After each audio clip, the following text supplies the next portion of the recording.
Fala pessoal, bom dia, boa tarde, boa noite. Estamos iniciando aqui hoje mais um RibosCast, hoje com a nova identidade visual aqui, feita do nosso amigo Luquinha. Depois vocês vão ver que ficou bem legal o logo novo. Ao meu lado aqui está o meu parceiro aqui de podcast, Bruno Faria. Não é Bruno Farias, pessoal, ele não gosta, tá? Ele não gosta, o nome dele é Bruno Faria, só com S. Eu já falei que meu avô que não gosta, ele era brabo. E hoje, pessoal, a gente está recebendo um convidado aqui mais do que especial. Hoje, um advogado no Brasil, respeitado na área de cripto, tem uma trajetória muito bonita, muito legal. Advogado de celebridades, não foi nem eu que disse, aí é o que está rodando em outros podcasts. Um cara que está à frente de atuação de diversas frentes de criptoativo no Brasil, ajudou, né, a aprovação do último projeto de lei, estava junto ao Congresso Nacional defendendo, né, o mercado de ativos digitais, o mercado dos criptoativos, mostrando a importância do amparo legal para o mercado, né? Muito pessoal que é de cripto fala, não, cripto não precisa ter legalidade, cripto não tem lei. Se você não tem essa segurança jurídica, você não consegue atingir a maioria da população, né, pessoal? A gente sabe a importância de que é um aspecto legal para qualquer setor da economia ou qualquer setor da sociedade. Se você não tiver um amparo legal, se acontecer qualquer coisa, você vai reclamar para quem? Você vai fazer o quê? Fica mais complicado as coisas, não, Bruno? Até mesmo para você vender para as pessoas que não são do mercado cripto, que são a grande maioria das pessoas do mundo. Exato, 98% da população. Exatamente. E assim, eu acho que a nossa iniciativa aqui de falar com esse convidado é realmente de trazer a importância desse assunto para o mundo cripto, é um assunto ligado a jurídico, compliance, né, e basicamente segurança do investidor. Então, assim, os advogados também, fica a dica aí, que ainda não entenderam e não se especializaram nessa área, vão também ter a chance de conhecer e entender como é a atuação desse tipo de profissional. Porque eu sei que esse nosso convidado tem uma comunidade muito ativa, que vai assistir aqui nosso podcast, então fica aqui também o ponto de quem está do lado de cá, né, de quem executa e não é jurídico, a importância desse profissional para qualquer projeto, inclusive no início, como a gente fez. Exatamente. Certo? É isso aí. Porque o pessoal acha que jurídico, né, é só o reativo, Depois, né? é só depois, depois. tem o contrato para fechar. Ou deu problema, chama advogado, né? Pessoal, a área preventiva de qualquer projeto, ela é tão ou quão importante, até mesmo sobre a importância daquele projeto. Então a área jurídica, ela é um componente essencial para qualquer tipo de projeto, para você ter segurança no projeto. Não existe nenhum projeto que inicie sem a área jurídica. Exatamente. Eu diria até mais incisivo assim, né? E hoje no Brasil realmente é uma das referências, sendo citado por diversos portais, dando entrevistas em diversos lugares e participando de projetos que realmente têm resultado legal, né? Projetos que realmente estão regulamentados, estão procurando se regulamentar, ele está atuando em vários. Está aqui à minha frente, nosso querido amigo Dr. Caio Sanas. Uma boa tarde, meu amigo, e como é que você está? Boa tarde, bom dia, boa noite a todos que estão vindo. Primeiro, agradecer ao convite aí da RibosCast, né? Em nome do Daniel, em nome do Bruno Faria, né? Então, agradecer vocês. Iniciativas como essa daqui são fundamentais para o desenvolvimento, né, do conhecimento, para a difusão da própria tecnologia, para estabelecer melhor o conhecimento sobre determinados projetos, sobre parte não só jurídica, mas econômica, comercial. Então, gostaria inicialmente de parabenizar vocês por essa iniciativa e a honra é toda minha estar aqui com vocês. Espero superar a expectativa aí da galera e trazer bastante conteúdo para que todos possam aí aprender e trocar conosco. Pô, legal, bem legal. Caio, então vamos falar aqui para nossa comunidade, para o pessoal que nos assiste aqui hoje. Conta um pouco aí de quem é o Caio Sanas, como é que começou a história do Caio, né? Onde você nasceu, de onde você é de São José, você é de São Paulo, você é do Rio. Contar um pouco para a galera aqui como é que a sua história iniciou aí. Claro. Eu sou do interior do Rio de Janeiro, pessoal. Sou do interior do Rio de Janeiro, vascaíno, né, de coração. O Vasco né? é o quê? Vôlei? Sofredor. Entendi. Voltamos pra primeira, tá? Voltamos. Então, nos aguarde. Você é o que? São Paulino, né? Eu tá sou bom. 633, conhece? Entendi.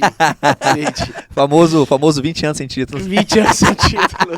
Isso daí é o famoso vídeo do passado, né? Mas o Vascaíno tem bastante na Ribos, né? Tem bastante mesmo, até cara. difícil, a gente tem que se concentrar pra trabalhar, senão a gente não para de zoar os caras. Não para de zoar, né? Não, o vascaíno sofre. né? Então, sou do interior do Rio de Janeiro, vascaíno de coração, e entrei nesse mundo, né? Família muito simples, Daniel e Bruno, né? Família, acho que a maioria, né, da população brasileira vem de família muito mais humilde, e é uma coisa que minha mãe sempre me ensinou, sempre lutou, foi em busca de educação, né? Tem até uma frase que eu sempre posto no Instagram, que é estude sempre, né? Estude sempre, porque de fato é a educação que vai levar você em outro patamar, né? Novas informações, elas te levam em novos lugares, faz você se conectar com novas pessoas e torna aquilo que até então era impossível totalmente possível. E é o que de fato eu sempre apliquei na minha vida, foi a parte da educação. Então, eu sempre tive o interesse de fazer concurso público na minha vida, não sabia até então o que eu faria, que tipo de concurso eu faria, mas queria ter um emprego que pagasse fixo. Sim. Ali, né, um bom salário, e como todo bom brasileiro, tende a inicialmente ir para a parte para garantido, né? Isso aí. Até eu com 14 anos, 13, 14 anos, eu precisava ajudar em casa financeiramente, e ali eu tive inúmeras experiências, né? Então já vendi CD e DVD no camelô, já ajudei minha avó vendendo churrasquinho no camelô, já fui flanelinha, guardei carro no final de balada para poder ajudar financeiramente dentro de casa, né? Sim. E essa galera que vive na rua, né, trabalhando, a gente sempre teve uma galera que gostava de rimar, andava de skate, então gostava de rimar demais, né? Até hoje, de vez em quando, a gente faz um beat aqui, né, Brunão? De vez em quando a gente faz um beat. E sempre gostei muito de rimar, até que aos 15 anos, de 15 para 16 anos, recebi um convite aí, falando, Caião, gostava de escrever, de compor, né, Caião, vamos cantar, o que você pensa em cantar funk, né? Então você imagina, Rio de Janeiro, puxa, vamos cantar funk, vamos tentar essa carreira do funk. Vocês viram que não deu certo, né, pessoal, que eu estou aqui até hoje, né? Mas tive a oportunidade de abrir alguns shows, sabe, Dani? Tinha uma música minha, enfim. Mentira, sério? Aqui. Tinha, cara. Sério? Você não fazer o beat de funk, cara, então vou estudar o beat do funk. Tem uma composição própria. Só que não deu muito certo, né, essa vida. Mas já tive a oportunidade de abrir show do Mr. Catra, do Robinho da Prata, cantar em festa de 15 anos. Era a forma que eu tinha, cara, de poder levar recurso para minha casa. Que legal. Então era essa a forma. Até minha família descobrir, né? Quando minha família descobriu que eu falei, não arrumei um emprego, né? Minha família, que tipo de emprego, né, Caio? Tô cantando. Legal, Caio, você tá cantando MPB? Não, tô cantando, gente. Estou cantando, né? O que você tá cantando? Não, tô cantando funk. Não, tudo bem. James Brown? Né? Aonde você tá cantando? Né? Eu falei, de vez em quando eu vou em algumas comunidades aí do Rio de Janeiro para poder cantar, né? Enfim. E isso não foi muito bem recebido dentro da minha casa, né? Isso eu já com 16 para 17 anos.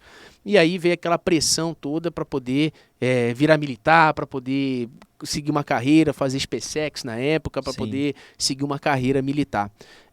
E aí eu, na época que eu fui me alistar, veio a oportunidade de fazer CPOR, né, que é o curso de preparação de oficiais da reserva no Rio de Janeiro, e aí eu entrei para poder virei militar. Então saí de flanelinha, vendi churrasquinho, vendi CD e DVD, fui flanelinha, cantei um pouco de funk até virar militar.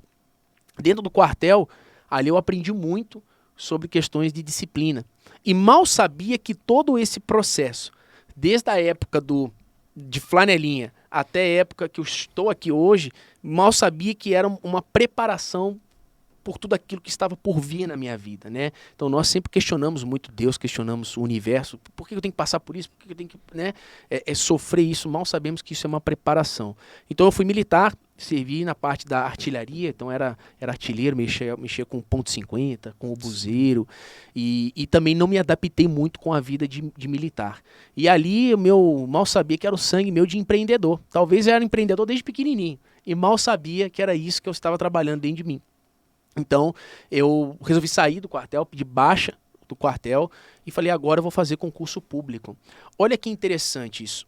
Na época, eu conheci o professor Luiz Flávio Gomes, ex-deputado federal, falecido, foi juiz federal, foi delegado, enfim.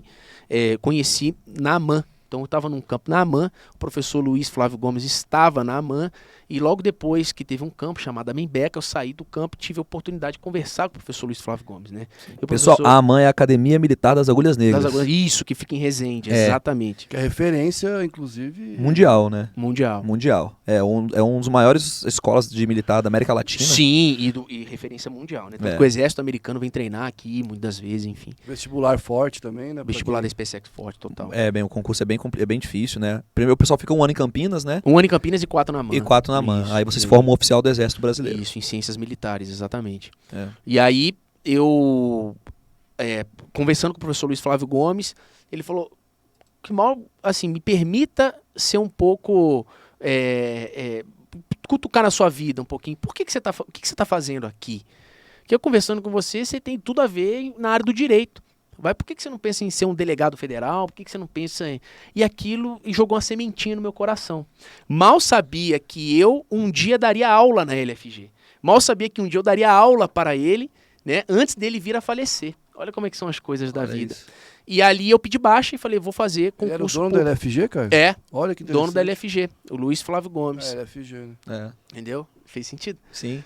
Não, aí- Pô, legal. né? Não E sabia aí que era um professor assim. Era um tão professor. Eu renomado. também não sabia. Né? Também não sabia. Foi os primeiros, né? LFG e Damásio. É. Então, O Damásio é concorrente, né? Concorrente. era concorrente. Na época eram os principais, né? Era ele, o LFG e o Damásio. Uhum. E ele me cutucou, fez eu refletir sobre a minha vida, me questionar sobre o meu futuro, sobre os meus sonhos, e eu falei, puxa, beleza, vou fazer faculdade de Direito.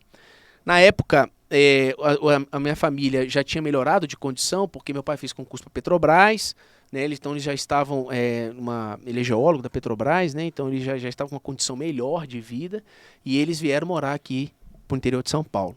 E eu optei por sair do quartel para poder fazer a faculdade de Direito. Dentro da faculdade de Direito, uma chave virou, virei nerd. Mas assim, nerd ao extremo. Então eu era aquele Caxias. Eu não pensava que eu era desembargador, né? Tipo, no primeiro ano de faculdade. É. Mas eu tinha um objetivo. E foi quando eu entendi, hoje eu entendo, que o talento, ele pode acelerar o processo. Mas é apenas a determinação que faz você chegar no resultado. Porque eu não me considerava uma pessoa talentosa para estudar, entender latim, não falava nem inglês, Bruno. Entende? Como é que eu ia me destacar nesse tipo de mercado? Sim. Mas eu arrisquei. Fui e fiz a faculdade de Direito. No terceiro ano eu tive um filho, né? Casei, tive um filho e precisava colocar comida em casa, precisava trabalhar, então precisava dar aula, precisava prestar serviço, fazer estágio, fiz estágio na Polícia Federal, no Ministério Público Federal, na Justiça Federal, Receita Federal, porque eu queria fazer um concurso público para ser delegado federal, ok? No quinto ano, eu fiz um concurso para ganhar uma bolsa na Faculdade de Coimbra, numa pós-graduação de Direito Penal Econômico Europeu, ok? E eu lembro até hoje, pessoal, que a concorrência desse tipo de concurso, a maioria dos alunos era FACAMP, USP, PUC, Mackenzie. Mas E na eu, PUC era muito difundido muito. esse lance do intercâmbio com Coimbra. Com Muito. certeza você disputou com a PUC inteira. Inteira. E tinha 2 vagas, Bruno. 2 vagas. Para bolsa integral. Você podia pagar e eu não tinha dinheiro para pagar. Sim. Tinha uma família para poder sustentar, não tinha grana para poder bancar essa pós-graduação. Professor Alberto Silva Franco, que era desembargador, né, do Tribunal de Justiça do Estado de São Paulo, ele fez a minha entrevista no dia. E eu fui o último a fazer essa entrevista, né? E ele perguntou para mim, ele falou, Caio, por que você deveria ganhar a bolsa, né? Eu falei, porque foi a educação que me trouxe até aqui. E hoje eu tenho um filho para poder criar. Eu tenho certeza que é a educação que vai poder me levar em lugares que eu jamais imaginei na minha vida. Então ele falou, mas você vai dar conta de fazer o 5º ano junto com uma pós-graduação? Eu falei, eu tenho que dar conta. Nem que eu durma 3 horas por dia, mas eu tenho que dar conta. Porque essa é uma oportunidade que a vida me deu. Então eu vou ter que abraçar ela com tudo na minha vida. E eu ganhei essa bolsa. Eu fiz uma pós-graduação junto com o 5º ano. Então me formei pós-graduado. O que me abriu portas para ser professor. Mas já tinha passado na OAB aí, já, Caio. Já tinha passado na OAB. 4º ano. No 5º ano, início do 5º ano. Passou então, na OAB e entrou no... Exatamente. A primeira prova da OAB, se não me engano, era fevereiro, março. Já fiz, passei. De prima? De prima. Caraca, De prima. Aí sim. É. Parabéns, hein? Era coxinha, entendeu? Assim, de estudar. Não, era o nerd. aluno correto, pô. Queria, entendeu? tinha um objetivo bem definido, né? Quando você tem um objetivo bem definido na sua vida, basta você traçar um planejamento e executar isso daí. Lógico que no meio do caminho você pode alterar alguma coisa, mas sempre visando aquele objetivo muito bem definido. E eu queria aquilo de qualquer jeito, queria fazer concurso público. Então já fazia simulados, já estudava bastante para isso. Falei, vou fazer essa pós-graduação. Me formei, pronto. Eu precisava sustentar e tinha um boleto para pagar, que era o boleto da OAB, né? Da anuidade da OAB, que é R$1.000 e poucos. Falei, e agora, o que eu faço da minha vida? Estagiário é o salário inteiro do mês. Exatamente, é o salário inteiro do mês. Aí eu pensei, falei, o que eu vou fazer da minha vida? Eu vou começar a dar aulas. E comecei, como eu já tinha pós-graduação, comecei a dar aula, comecei num curso pequeno chamado Curso Êxito. Ali comecei a acertar as questões da OAB, dava aula de Direito Empresarial, comecei a acertar as aulas da OAB, fui para a internet, fui para o Instagram. Ali no Instagram tive a oportunidade de quem me vê, a LFG. Aí a LFG me marcou uma aula, uma coisa assim que foi absurdo, marcou uma entrevista. Chegou e falou assim, Caio, vim aqui em São Paulo, na Vila Mariana, para você poder eu quero fazer uma aula teste com você. Eu falei, beleza. E selecionava qual matéria, Caião? Direito empresarial. Então, é societário ou é empresarial? Empresarial tudo. Então pegava desde a teoria geral da empresa, ou seja, eu falava desde a transposição do absolutismo para o livre mercado, Código Civil Napoleônico, Código Comercial Napoleônico, o nosso Código Comercial de 1850, depois o Código Civil, parte de direito societário, mercado de capitais, propriedade intelectual, títulos de crédito, falência e recuperação de empresa e contratos empresariais. Então, eu dava aula disso tudo, da parte de direito empresarial. Sim. Cheguei na LFG, menino, 20 e poucos anos, para dar minha aula. Tremia, cara, tremia. Imagino. E, naquele momento, um professor, não vou citar o nome, porque é um professor extremamente conhecido, discutiu e saiu chutando tudo.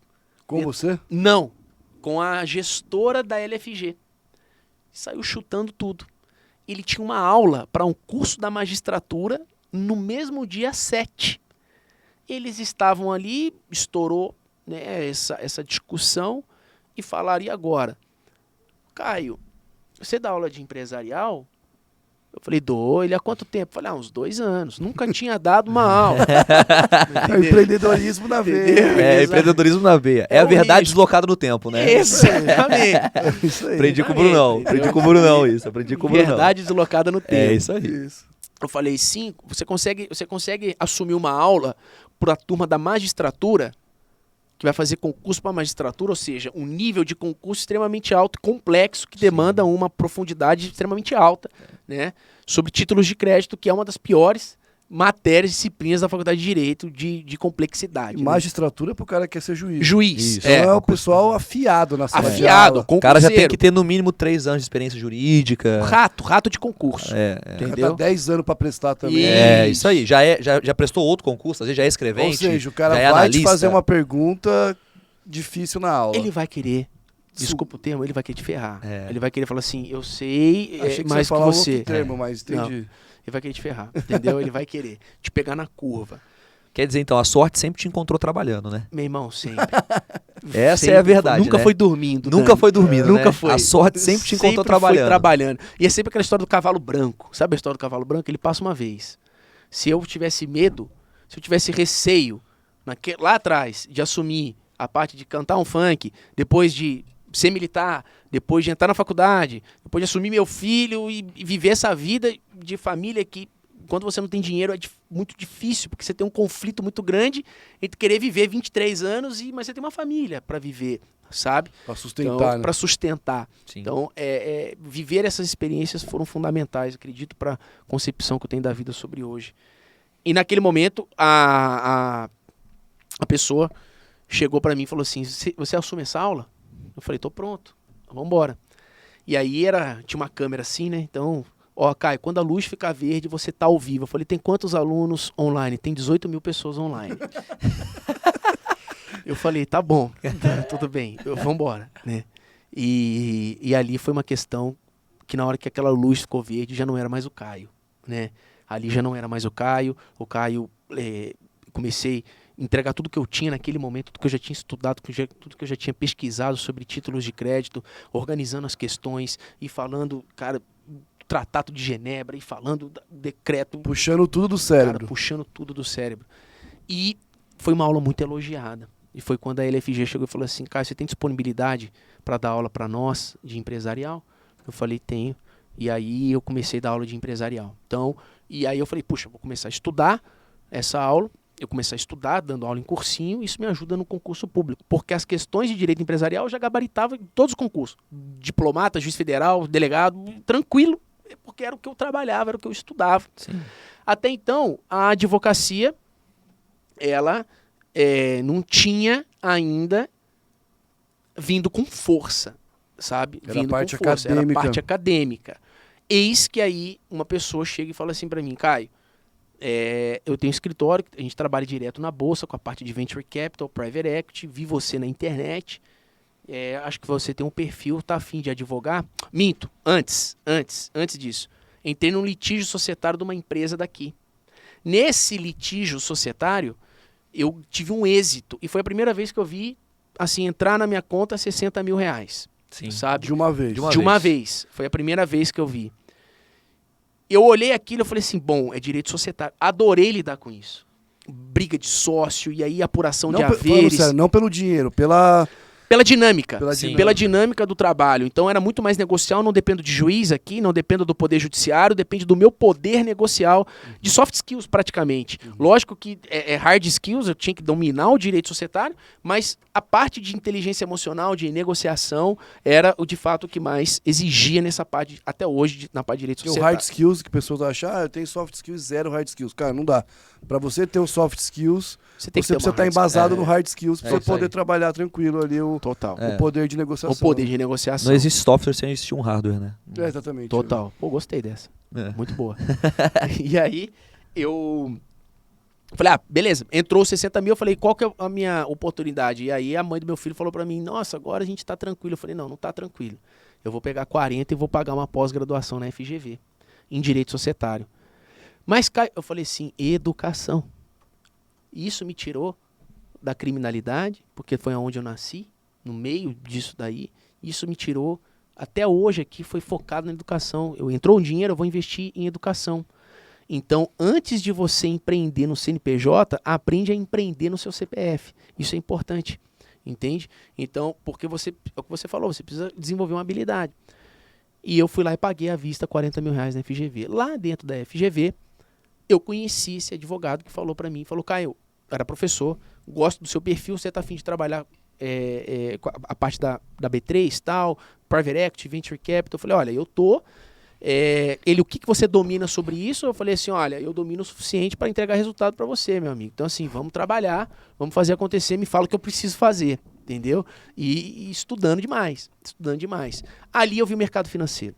Ali eu já falei que eu já não queria mais concurso, entende? Ali eu já falei, puxa vida, o que um magistrado, isso não é demérito para ninguém, mas o que um delegado, um magistrado, um funcionário público ganha por mês, eu posso ganhar por dia. E aquilo, eu olhei e falei assim, Você eu quero jovem, tem isso. família, você pensa um pouco mais nisso também. Eu penso mais nisso também. Eu falei, eu quero isso. E outra, eu quero ter minha liberdade, comecei a andar com advogados grandes, conheci o Márcio Tomás Bastos, conheci, entre outros advogados grandes. Já foram ministros. Toron, tudo mais, exatamente. Próprio Nelson Williams, enfim, já conheci alguns advogados que eu falei assim, eu quero esse estilo de vida pra mim. Não quero mais concurso. Sim. E comecei a focar na parte do mercado financeiro, parte de planejamento societário, planejamento sucessório, uma atividade totalmente consultiva. Até que 2017 eu me deparo na pós-graduação, eu me deparo com duas coisas, Law and Economics e Behavioral Law and Economics, né, Direito e Economia Comportamental, e me deparo com blockchain, me deparo com Bitcoin. Sim. E ali, aquela cabeça que eu não sabia que era de empreendedor, hoje eu sou muito mais empreendedor do que advogado. A minha cabeça já está muito mais tranquila em relação a isso, não que eu não tenha perdido a habilidade de advogado, mas a minha cabeça funciona muito mais de médio a longo prazo, pensar no investimento do que operacional, ser uma pessoa mais operacional. Sim. E ali eu falei, eu preciso entender esse fenômeno de blockchain, de Bitcoin. E comecei a procurar mestrado em direito para isso. Naquela época, pessoal, 2017, 2018, eu pedi para entrar em mestrado em todas as faculdades de direito, públicas e particulares. Todas, 100%, me negaram, falando que isso daí não tinha cabimento nenhum eu estudar Bitcoin, entendeu? É uma bolha, isso, aquilo, enfim. Até que eu consegui numa faculdade, que é a Universidade Federal de São Paulo, uma faculdade de inovação tecnológica, em que ali haviam programadores, economistas, pessoas bem interdisciplinares, e que falaram para mim, olha, nós gostamos do seu projeto de pesquisas, o seu projeto de pesquisa era aplicar tecnologia blockchain, smart contract no processo de M&A, porque eu trabalhava com M&A, trabalhava com fusões e aquisições, e inicialmente era esse o projeto, então eu fui aprovado e entrei no mestrado, né? E ali, de fato, foi nunca pensei na minha vida de estudar em escola federal, nunca pensei na minha vida, até porque eu não tinha, até então era um inglês avançado, que eu tinha que estudar inglês para poder advogar, mas não era aquele fluente, né? Então eu precisava de fato... morar lá, né, um pouco também. Isso, não tinha essa experiência. Isso, exatamente.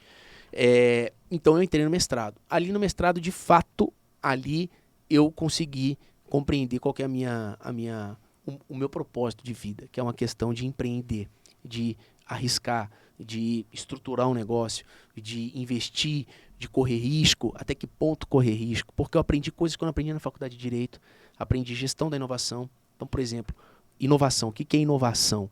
Né? A inovação nada mais é do que a habilidade de você estabelecer conexões, detectar oportunidades e tirar proveito dessas oportunidades. Né? Então, isso é muito bom. No momento que você entende o que é inovar, não se trata de tecnologia propriamente dita, né? Inovar, a gente fala de processo, nós falamos de pessoas, né? Nós falamos de projetos. Então, no momento que eu entendi tudo isso dentro do mestrado em inovação, aí foi quando eu criei a primeira startup, foi quando nós vendemos essa startup para uma indústria de software que aplicou essa startup numa multinacional aqui no Brasil, e ali, de fato, a minha vida começou a se diferenciar. Pois bem, escrevi um livro em relação a isso, a minha dissertação gerou um livro. O Futuro dos Contratos. O Futuro dos Contratos. E quando eu menos espero, o Congresso Nacional me liga para participar de um projeto de lei. Né? Puxa, que animal, né? Liga. Caio, aqui é do Congresso Nacional, é da Câmara dos Deputados. Eu falo com o Caio Sanas, eu falei, depende. Né? O que você quer falar com o Caio? Né? Não, que tem um convite aqui para participar do projeto de lei, para representar a população no projeto de lei 2303, até então, né? Hoje é a lei 14.478 de 2022. Queria ver disponibilidade, eu falei, você está falando com o Caio, então agora sou eu mesmo, né? Pode falar comigo.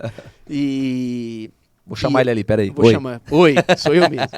E ali, então, eu tive essa experiência de trabalhar num projeto de lei, ver toda a parte de negociação entre Congresso e Senado, ver tudo, ouvir as partes interessadas, ver como é que funciona o processo legislativo, não pelos livros de direito constitucional ou pela própria Constituição Federal, mas na prática, como que funciona toda a questão de negociação envolvendo um projeto de lei. E aí eu trabalhava, né, no escritório, foi quando eu optei abrir a parte de cripto dentro desse escritório. E o advogado sênior falou para mim, falou assim, eu nunca vou abrir a parte de cripto aqui.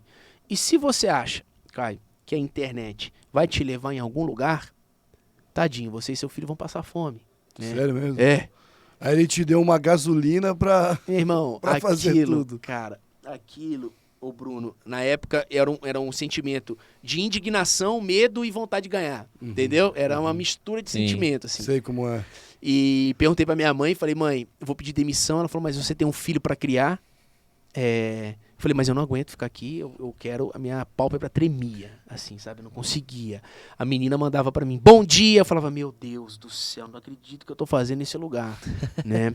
E aí eu acabei pedindo demissão, foi a melhor coisa que eu fiz na minha vida, abri meu próprio escritório, comecei a me posicionar a parte de cripto, 100% estruturar negócio cripto, dentro da lei, isso é importante, né, porque profissionais para orientar a margem da lei também existe, mas sempre num posicionamento de que vamos consultar a CVM, vamos conversar com o regulador, você tem um procedimento eficiente na parte de lavagem de dinheiro, de financiamento ao terrorismo, sim, então nós vamos estruturar o seu negócio.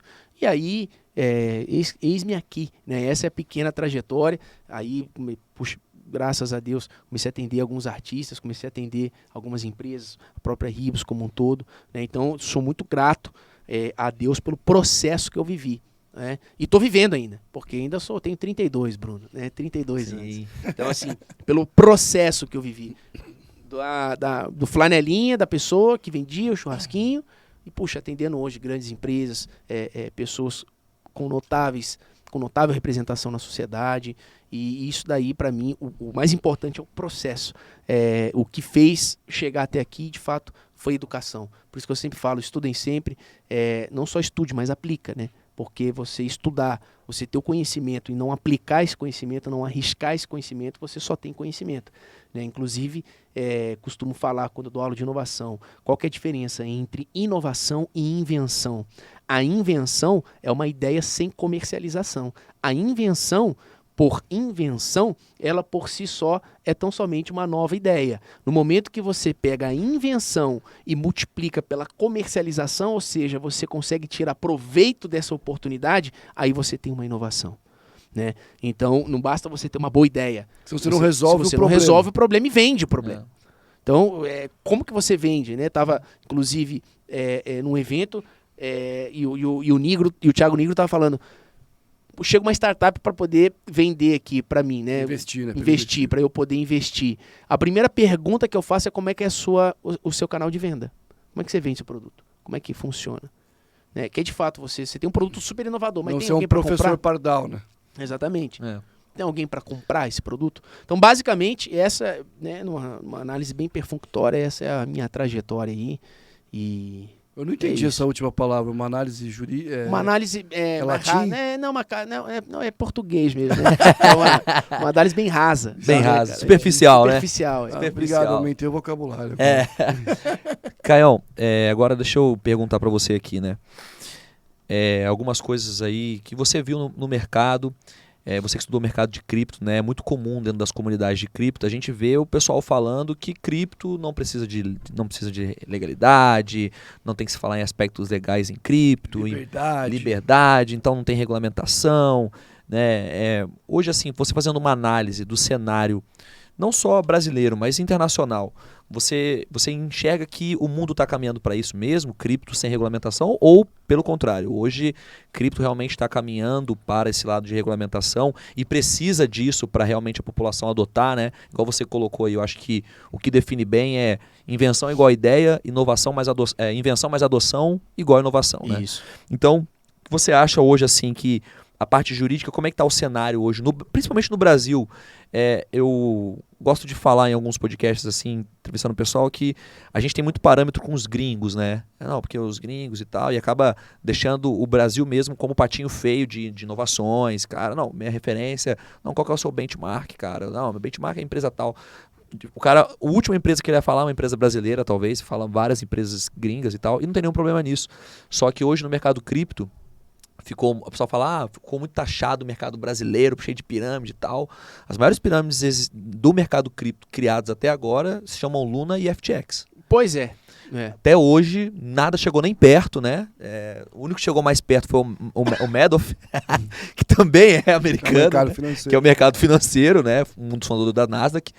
Então, assim, hoje, como é que você enxerga hoje o aspecto regulatório no Brasil? Como é que as empresas estão se posicionando? Como é que as autarquias brasileiras estão se posicionando? Se você puder dar um panorama geral aí pra galera, acho que é importante. Sem dúvida. Para mim, pessoal, o Brasil é o país mais crypto-friendly que eu conheço, tá bom?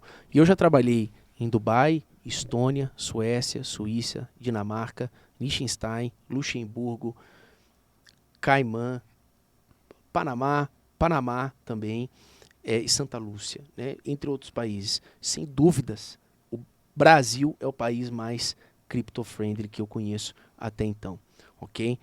Por quê, Dani?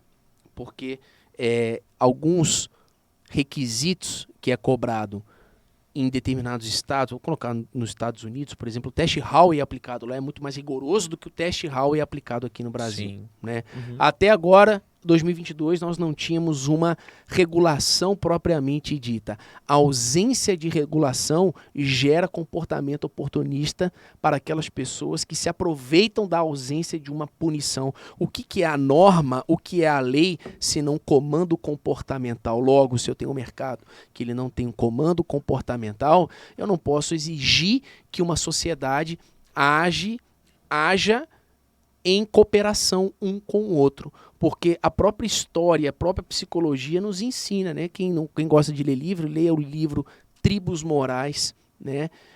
Tribos Morais é um baita livro que fala sobre o problema da humanidade e a cooperação. Como que eu crio incentivos para que um ser humano coopere com o outro? Sim. Entendeu? Contrato, lei, punição, como que eu crio esse tipo de cooperação, esse incentivo para cooperar. Então, a norma é um desses tipos de incentivo. Ela pode incentivar ou ela pode desincentivar. Como, por exemplo, eu aumento o IPI do cigarro para poder aumentar o preço e desincentivar a produção e a circulação de cigarro. Ou posso zerar o IPI de carro para poder fomentar a venda. Né? Então, a lei funciona muito com isso daí. Sem regulação, eu potencializo o comportamento oportunista. Sem regulação, eu não consigo identificar muitas vezes quem que é o dono do projeto, como que ele operacionalizava e quem era todo o time envolvido. Quando eu tenho uma regulação, parâmetros mínimos de conduta no mercado, eu começo a criar um standard, né? Eu começo a criar ali um padrão de comportamento. Então, eu vejo que o Brasil, por mais que haja crítica em relação a 14.478, que é a lei de ativos virtuais, eu acredito que o Brasil ele é um dos países mais avançados no que tange a regulação de criptoativos. Primeiro, a lei que já existe, que é a lei 6385 de 76, que regula o mercado de capitais, lei 640476, que regula lei de sociedades por ações, e o próprio Código Civil, eles já regulam o nosso mercado, já tem normas aplicáveis ao mercado de criptoativos. Veio essa norma, a 14.478, analisando a prática, a empiria, né, a prática do que está acontecendo de fato no mercado, para que ela pudesse corrigir determinados comportamentos oportunistas. Então, como que ela corrige isso? Primeiro, prestadora de serviços de ativos virtuais precisam de licença de um órgão do governo federal. Não se sabe quem é esse órgão ainda, supõe-se que será o Banco Central. Número 2, eu crio um tipo penal colocando a pena dele de 4 a 8 anos. Então eu crio o artigo 171A do Código Penal, incluindo lá o crime de estelionato 4.0, que o pessoal está chamando, né? Sim. Então que se utiliza de ativos virtuais para isso. Ciente de que inúmeros projetos captam recursos para poder operar, ou alguns projetos nem operam esse dinheiro do mercado, ou então operam não só em cripto, mas Forex também operam, enfim, não sabe para onde vai esse dinheiro. Projetos, prestadoras de serviços de ativos virtuais são equiparadas a instituições financeiras para fins de crimes contra o sistema financeiro nacional, nos termos da Lei 7492 de 86. Então, basicamente, Dani, essa lei ela vem para poder, de fato, corrigir e desincentivar o comportamento oportunista que o mercado não regulado, ele promove, tá bom? E como você disse, puxa, o Brasil, ele é um país que tem muito caso de pirâmide, só que as maiores não estão aqui. As maiores estão no mercado extremamente regulado, que é o mercado dos Estados Unidos. Sim. Né? Então, eu vejo o Brasil, em resumo, um país mais crypto-friendly, ok? Entendo que a regulação está indo para o caminho, não é perfeita, porque existe uma questão de assimetria informacional aqui, não tem como a lei não é como um smart contract, que é subsunção do fato à norma, né? O Kelsen até tentou defender isso daí lá atrás, né? Sobre a questão lógica do direito, subsunção do fato à norma, mas o direito ele é uma ciência social aplicada, né? As relações sociais são muito mais complexas do que parâmetros de comportamento estabelecidos em lei. Então não tem como... Primeiro, pessoal, o Caio está falando que primeiro vem o comportamento para depois vem a lei que regula aquele comportamento, entendeu? Primeiro a gente fica no ambiente de autorregulação, né, Caio? Isso, exatamente. Para depois vir a norma e poder regular aquilo, né? Fazer uma predição que é fazer uma predição? Eu vou presumir como é que vai ser o comportamento do agente econômico e vou regular antes. É um pouquinho difícil. Complicado, Cara, a né? gente estaria como se fosse, por exemplo, em 76, com a CVM no mercado financeiro. Seria esse o nosso momento, quando a 6385... Muito legal isso. Essa pergunta, gostei, nunca me fizeram essa pergunta. Pra mim, tá? Não em 76, mas 2004. Ok? Que a 11638... Ah, não, aí já é a lei das ações, né? Já a 6404. Que a 11638 foi 2008. 2008. Revogou, não sei o quê. Isso, exatamente. Em 2004 foi o quê? Deu o boom do mercado financeiro aqui no nosso tá. país, né? O que aconteceu? Olha que interessante, a oportunidade que o mercado cripto ele está trazendo novamente para o Brasil. Na década de 90, nós tivemos ali o período das privatizações do serviço de telecomunicação, serviço de energia, nós tivemos a parte de aeroportos. Então, nós tivemos ali a parte de privatização, ok? O que aconteceu? Os escritórios de advocacia que estavam atentos a esse movimento de privatização, eles se especializaram e se aprimoraram para poder pegar as multinacionais e as empresas que fossem abrir o capital na Bolsa a partir dos anos 2000 para poder captar recurso financiar o projeto. O que aconteceu em 2004? Bombou o mercado financeiro do nosso país. Os escritórios que estavam bem alocados, posicionados no mercado, são os grandes escritórios hoje que estão na Faria Lima, em São Paulo. Ok? Dificilmente esses clientes vão rescindir com esses escritórios. Eles vão ficar se trocando entre eles. Né? Exatamente, eles vão ficar uma dança de cadeira, como acontece nos conselhos de administração das empresas aqui no nosso país. Também vários outros setores acontecem. Exatamente. A parte de cripto está acontecendo a mesma coisa, está dando um boom no mercado, né? É um mercado extremamente novo, pouquíssimas pessoas qualificadas e aquelas pessoas / empresas que estiverem posicionadas, tiverem um bom projeto, tiver autoridade no assunto, com certeza vão conseguir explorar esse mercado como aqueles escritórios e empresas exploraram na década de 2000 aqui no nosso país. Então, eu só para corrigir, não estamos na mesma época de 76, mas a mesma de 2004, sem sombra de dúvidas. Legal. Pessoal, então quem está se posicionando agora realmente pode pegar um boom do mercado aí, né? Porque os grandes escritórios de advocacia que hoje estão atrelados a empresas de capital aberto foram esses que se posicionaram lá em 2004, né? Total. E você dá uma analisada nos grandes escritórios hoje, aqueles que hoje falam, aquela mesma galera que antigamente falava, cripto não vai virar nada. Hoje fala, eu tenho uma área de cripto. Quando você conversa com esses advogados e a galera da comunidade consegue identificar isso. Vê que a pessoa não entende. Entendeu? Entende direito, mas não entende de cripto, Entende direito, mas não entende de cripto. Aconteceu isso, esse movimento com direito voltado para as startups também. Total. Quando numa outra empresa que eu estava, que eu investi, que a gente queria fazer o exit e tal, a gente não era tão grande para ponto de poder contratar um escritório desse. E o investidor queria, obviamente, o nível mínimo de contratos e tal. E, cara, muitos escritórios falavam que não atendiam esse tipo de empresa, né? E não faziam esse tipo de contrato e tal. E alguns que achavam que faziam, vinham com um contrato muito... Assim, o cara tentava pegar o contrato que ele fez para uma empresa de capital aberto e aplicar naquela negociação de uma startup com um investidor estrangeiro. Sim. E não é o redondo no quadrado. Hoje tem escritórios grandes especializados em startups e não deu nem tempo desse setor do direito se atualizar com as startups, já veio a blockchain. Exato. Então, o cara que demorou para entrar em startup do blockchain está viajando ainda. Muito, tá viajando demais. E outra coisa, é a forma de remuneração, né, Bruno? Eu optei em algumas formas de remuneração que isso alavancou muito os meus investimentos. Isso não alavancou, diversificou os meus investimentos. Hoje, então, basicamente, qual que é a minha principal fonte de receita do escritório de advocacia? É tempo, é honorário, ok? Então, você tem esse tempo. O que você faz com esse dinheiro? Você vai, vou comprar um relógio, comprar uma Montblanc, lógico, você tem que investir em você, tem uma questão, Sim. né? Mas existem outras formas de você cobrar que gera muito lucro em médio a longo prazo, que é o que eu tenho chamado aí de Law for Equity. Então eu troco a parte jurídica por equity da empresa. Então me dá 5%, me dá 2%, 10%, começa nos 25%. Né, Bruno? Só que quando eu negocio com o Bruno começa com 2%. Então é difícil. Que tem fica na pedra. Fica na pedra, entendeu? Então por isso que eu chamei ele para ser meu sócio. Porque é mais fácil, entendeu? Cara, jogar no mesmo time, entendeu? Então, isso é uma nova forma que eu encontrei no decorrer da minha jornada e que quando... Primeira rodada de investimento, nem de investidor anjo, tá ali na Venture Capital, eu vou e saio vendo minha parte e vou embora e enfio o dinheiro no bolso.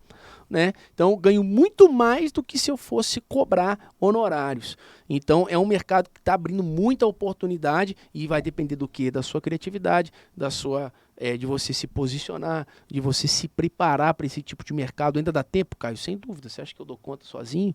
Né? Os poucos escritórios hoje que mexem com cripto dão conta do tanto projeto cripto. Você postou algo esses dias que até 2030... Quantos trilhões? Mais de 16. Mais de 16 trilhões de dólares vão ser tokenizados. Eu vou auditar em 2030 isso daí, hein? Entendeu? Foi o Exame que falou, né? Não fui eu. Foi a Exame. Tá vendo que ele já jogou pra Exame. Não, eu tô só relatando a fonte. Eu nunca pateou, ele não inventou, só divulgou. Exato, só relatei a fonte. Só divulgou. Então é exatamente isso. Então, a pessoa que não domina a parte de startup, porque é muito isso, o projeto cripto nasce como startup, né? Muitas vezes. Então, não tem um capital muito grande para poder iniciar, né, para poder pagar o jurídico, mas ela precisa ter um contrato social, ela precisa ter um acordo de acionista, um acordo de cotista, precisa fazer um memorando de entendimento, precisa sentar na mesa para poder negociar, e aí você pode receber em token também. Como é que você pode receber em token? Será que 1 para 1 é o justo para receber, sendo que o token não está listado em lugar nenhum, não vale nada? É uma aposta ainda. Entendeu? É uma aposta. Será que é 1 para 1 ou você pode utilizar um múltiplo? Será que você utiliza o múltiplo do mercado tradicional, o múltiplo de EBITDA ali? Que operacional que tem ali até então? 5 ou 15? Já vi múltiplo de 18 em token, entendeu? E para eu pegar isso, Bruno, eu já tive que trabalhar de graça. Como? Aceitando token que até hoje eu nunca vi. Né? Ou não tem liquidação. Ou não tem liquidez. Ou então assim, eu tô abarrotado de token do projeto. Abarrotado, assim, eu tô milionário. Só que eu não consigo vender para ninguém. Entendeu? E não consigo liquidar esse token. Então, assim, são coisas que eu vivo dia a dia, vivi na prática. E quando conectada a prática com a parte da teoria, então isso eu acredito que você consegue bons resultados. Daniel, posso fazer uma pergunta para ele? Claro, meu querido. Cara, para ser um estagiário do Caio, do seu escritório, e atuar com tema, vamos dizer, empresarial, societário, mas voltado a projetos de tecnologia blockchain. O que a pessoa, a menina tem que chegar? O que ele tem que ter? Óbvio que ele vai aprender e tudo mais, mas que tipo de conhecimento ou de pesquisa você pergunta ou cobra para trabalhar junto com você, Caio? Assim, Quais são os soft skills, né? Porque o hard skill é parte do princípio que o cara tem que ter conhecimento de direito. No mínimo. Não, mas assim, o cara quer trabalhar com blockchain. Cara, fala um pouco para mim sobre a Ethereum. Não conheço. É muito difícil, mas assim, para ver que a pessoa realmente está afim, pesquisou, não está ali porque é o Caio, está ali porque quer aprender mesmo a como navegar nesse tipo de projeto. O que a pessoa tem que saber, além da parte mínima, estar numa faculdade e tal? Que coisa você gostaria de ouvir, Caio? Assim, eu costumo fazer 2 perguntas escritas, eu quero ver escrito, depois uma entrevista pessoal, né? Então, a primeira questão escrita que eu mando é o seguinte: cria 2 modelos de negócio envolvendo tokens para mim. Cria 2 modelos de negócio, porque aqui eu estou testando a criatividade da pessoa. Não precisa ter validade jurídica isso, porque é tão somente no campo das ideias. Mas qual que é a capacidade criativa dela? Porque eu preciso, muitas vezes, da criatividade dela. Imagina, eu hoje estou aqui com o Bruno, daqui a pouco eu vou com outra empresa. O meu tempo ele vai se tornando cada vez mais escasso. Eu tenho que ter um time extremamente criativo para poder me dar essa robustez na hora de solucionar o problema. Também. Né? Exatamente. E a segunda pergunta é o seguinte: no que você acredita que blockchain pode resolver na humanidade? Nossa, tem alguém que sabe responder essa pergunta? Cara, eu já li de tudo que você pode imaginar. Só que você consegue identificar muitas características aqui. O cara que é muito limitado, o cara que não entende de blockchain, entendeu? Eu gosto assim, ó. Primeiro, blockchain, ele é bom para realizar registro de transações. o registro, eu já recebi uma resposta assim, ó. O registro, ele é importante desde a antiga Suméria. Eu falei, pô, peraí, esse cara aqui é bom. Né? Esse cara aqui é bom, você conhece ele já. Eu falei, peraí, deixa. Eu posso dar um salve pra ele aqui? Pode dar um salve. Mateusão, você é um fera, cara. Parabéns aí por estar na trajetória junto com o Caio, e acho que com certeza vai ser um grande parceiro do Caio. Eu tô trabalhando com ele hoje, Caio. Você tá de parabéns. Mostrou que realmente é um empreendedor, não só advogado, porque uma das coisas do empreendedor é você saber contratar ou trazer pessoas para o projeto. E realmente estou bem impressionado com o Matheus. E essa pergunta foi quase assim: o que o Matheus te falou? Tipo isso, né? Tipo isso, né? Foi quase isso. Então, ele veio e eu falei, puxa, não, realmente, o Matheus é um cara que ele é diferente. Fui professor do Matheus, eu já via aquela sagacidade, aquela vontade de vencer. Até o dia que eu levei ele na casa dele, que eu olhei e falei assim, cara, você começa a se identificar muito, sabe? Uhum. Você começa a falar assim, puxa vida, não, eu preciso... deixa o menino jogar. Uhum. Muitas vezes eu deixo, literalmente, liberdade com responsabilidade. Eu acho que não hoje... é libertinagem. Né? Exatamente. Você tem que ter liberdade com responsabilidade. Então, primeiro, a pessoa vai ter que responder essa questão e a questão da entrevista, né? Então, hoje, o que eu mais valorizo, essa pessoa é gentil, essa pessoa, ela tem inteligência emocional, porque é pressão, não tem jeito. Você vai viver sob pressão. Às vezes eu vou pedir um documento extremamente complexo que você precisa, no mínimo, fazer o estagiário, ele vai fazer um estudo. Então, ó, eu preciso que você faça um estudo sobre tokenização de securitização, preciso daqui 4 horas. Isso aqui que eu vou entrar numa reunião. Poder Entendeu? de pesquisa, então, Poder de seria pesquisa, algo muito curiosidade importante, mesmo, né? Curiosidade, pessoa curiosa, não ser arrogante, não pensar que ela é mais inteligente do que todo mundo, entende? Puxa, pergunta. Eu sei que você não sabe de tudo. Não tenta querer saber de tudo. Isso aí. Entende? Porque isso denota arrogância. Como que essa pessoa lida com o faxineiro? Como que essa pessoa lida... Percebe, né? Eu percebo muito isso daí. Muito importante isso. É muito importante, entendeu, Bruno? E uma coisa que eu nunca gostei na minha vida são de pessoas arrogantes, sabe? Então, assim, conheço banqueiro, bilionário, que é um cara extremamente simples, entendeu? Então não vai ser um advogado, um estagiário arrogante que eu vou falar, cara, eu não quero essa pessoa perto de mim. Sim. Não quero. E as pessoas com que você se conecta é fundamental para o seu próprio desenvolvimento, enquanto pessoa e enquanto profissional. Então eu trago para o meu time esse tipo de pessoa. Caio, nossa, eu não sei sobre criptografia simétrica, assimétrica, eu confundo hash com wallet, como algumas outras pessoas que eu também já ouvi confundir, né? Eu já confundi, o Daniel sabe. Não falei de você. Mas eu já confundi, acho que a carapuça serviu. Não precisa, lógico, uma pergunta que sempre me falam, preciso ter inglês fluente? Se você tiver, você ganha mais. Né, porque eu vou te pôr numa responsabilidade maior do que aquelas pessoas que não falam. Mas se for zero, não entra. Mas se for assim, zero, gente, é complicado, porque no mercado de Bitcoin, de blockchain... Você tá viajando em qualquer mercado, né? Zero de inglês, zero, hoje em dia com 20 anos de idade, cara, na boa. É complicado. Tem uma história muito boa pra contar. Tem. Sim. Tem que ter tido contato com internet na faculdade. Entendeu? Tem que ser uma família tão humilde que o cara só teve contato com a internet na faculdade. Exatamente. Aí, ok. E hoje tem muito acesso, né? E hoje tem muito acesso. Então, né? exato. O cara tem acesso à internet, o cara não fala porque não quer. Se tem acesso à internet... Exatamente. Então, assim, o inglês e proativo, né? A pessoa tem que ser proativa, né? Então, são soft skills que eu analiso. Então, poder de criatividade, relação pessoal, com os amigos, com o colega... Né? Ninguém é perfeito, lógico que vão ter dias que essas pessoas vão ter dificuldades. E aí cabe ao líder, cabe a mim, cabe a qualquer outra pessoa entender também o lado dessa pessoa. Sem dúvida. E estar do lado dela e ajudar ela a se desenvolver enquanto ser. Né? Então é isso. Bonito, cara. Que legal. Pode mandar o currículo? Pode mandar o currículo. Eu já sei o que é uma hash e o que é uma wallet. Faz um ano. Você só não pode ser arrogante. Aí não sei. Tô zoando. Aí não, então não quero. Eu já não sei. Gentil também dependendo. Gentil, né? Dependendo do cliente que você levar lá, gentil não vai ser difícil. Caião, é basicamente isso. Em alguns estudos aí que eu faço, que não são muitos, eu quero voltar a estudar, tô sem estudar faz um tempo. Tentou não ser arrogante, cara.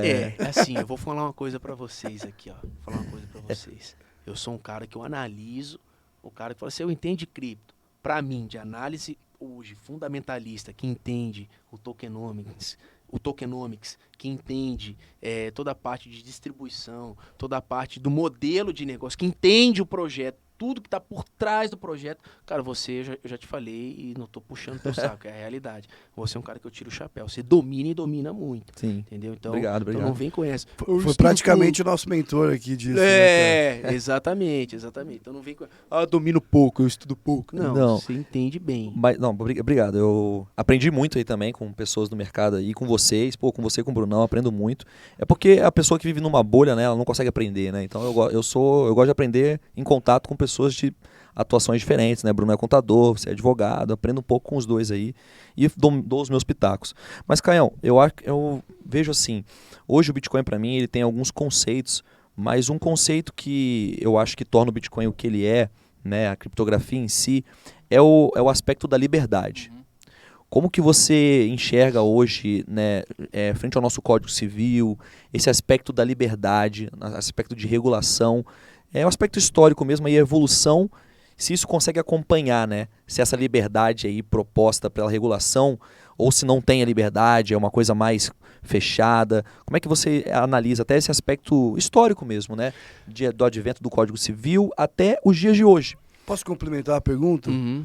Que eu ouço de bastante pessoas dizendo, será que, além disso, não está sendo regulado só para ter mais receita advinda de imposto, ou porque realmente, e para controlar, ou realmente é algo pro mercado se desenvolver? Pô, excelente pergunta. Mas Quer complementar? A primeira é do... Puta, acho que eu... É o conceito de... Não, foi complementar. Não sei se eu ferrei sua pergunta, desculpa. Foi complementar, mas eu acho que é uma coisa e outra. A minha é mais num conceito assim, se a regulação ela tá andando no aspecto de liberdade mesmo, né? Se o Código Civil ele prega por essa liberdade, né? Desde o aspecto histórico do Código Civil até agora, se isso ou se ela tá vindo mais no sentido de regular para arrecadar, como é que tá nesse aspecto, saber né? Tudo e tal. Sim, total. Assim, o Bitcoin ele veio para te dar duas coisas, né? Liberdade e privacidade. Essa que ele veio para te dar exatamente liberdade e privacidade. Quando ele começou a se popularizar, e começou a se popularizar com o Silk Road, né? Sim. Então o pessoal comprava drogas ali naquele site, na Dark Web, na Deep Web, e pagava com Bitcoin. Ali o Ross, que era o cara que administrava esse site, ele foi preso e pegou uma pena duplamente perpétua. Como se aplica isso, eu não sei. Né? Mas... O filho dele ou a próxima geração. Duplamente perpétua. Então, quando o Bitcoin começou a se popularizar, as pessoas entenderem em relação à liberdade, em relação à privacidade, viram que junto da liberdade vem a responsabilidade. Então não adianta eu hoje ensinar, falar para minha avó, toma aqui um Bitcoin, que minha avó, ela na wallet dela, ela não vai conseguir fazer a custódia desse Bitcoin. Então surgem empresas nesse contexto que facilita essa interface entre o usuário, né? Quem são os principais atores, né, de uma rede blockchain do Bitcoin, principalmente do Bitcoin? Nós temos ali os nós da rede, que são importantes, né, para poder manter toda a cópia de todas as transações. Nós temos os mineradores, né, tanto no Proof of Stake quanto no Proof of Work. E nós temos o consumidor final, que é a pessoa que detém o criptoativo. Entre essa relação, nós temos a quarta figura ali, que são as exchanges, são as corretoras de criptoativos, que elas vão fazer a sua custódia para você. Então, quando você compra o Bitcoin na Binance, em outras, né, em outras exchanges, você não é dono do seu criptoativo. Né? Você não tem a chave privada desse criptoativo. Você não consegue movimentar ele sem autorização dessa exchange, dessa corretora. Então, ele veio para dar essa liberdade, mas como a população não consegue ter a responsabilidade por questões culturais e autotrabalhar isso também, né? Você precisa de pessoas que fazem intermediação. Então, vamos lá, a questão da liberdade. Quando nós pensamos em liberdade, nós temos que remontar ali a própria Revolução Francesa, a própria ideia do iluminismo, né? A transposição do absolutismo para o livre mercado. O que nós aprendemos com o liberalismo clássico? Quando nós deixamos o mercado 100% corrigir as disfunções que o mercado próprio gera, né, inerente ao próprio liberalismo, ele acarreta duas coisas: concentração econômica e desigualdade social. Sim. Tranquilo? Tranquilo. Então, quando veio Bill of Rights, a Constituição dos Estados Unidos de 1767, a própria Revolução Industrial de 1789, a própria Constituição da França de 1791, o Código Civil Napoleônico de 1803, o Código Comercial Napoleônico de 1807, 1808, a ideia era totalmente um mercado livre, um Estado equidistante das relações econômicas, ok? Consequência vista logo no início do século XX, na segunda década do século XX. Ora, um mercado extremamente livre, sem regras, ele tem duas consequências. Primeiro, concentração econômica. Aqui não tem lei de concorrência. Aqui uma empresa que ela detém capital, ela pode sair comprando todo mundo e ela manda e ela determina o preço disso. O CAD pode... Não, imagina que não tenha. O CAD imagina uma sociedade totalmente livre. Isso aí. Exatamente. Desculpa, entendi. Está... Entendeu? Então não tinha ali o CAD. Nem o CAD tinha. Não tinha. Então você imagina, os barões daquela época, eles cada vez ficavam mais ricos. E os pobres cada vez mais pobres. Por quê? Porque não havia uma distribuição da renda em relação a isso. Sim. Então, continuava ali o amigo do rei, praticamente. Onde tudo começou a mudar? Com os direitos de segunda geração. Então, direitos de primeira geração, nós falamos de liberdade, autonomia privada, um Estado equidistante. Imagina na época da monarquia, eles eram tão do justnaturalismo, né? Deus falou que o rei, ele é rei. Quem falou que ele é rei? Deus.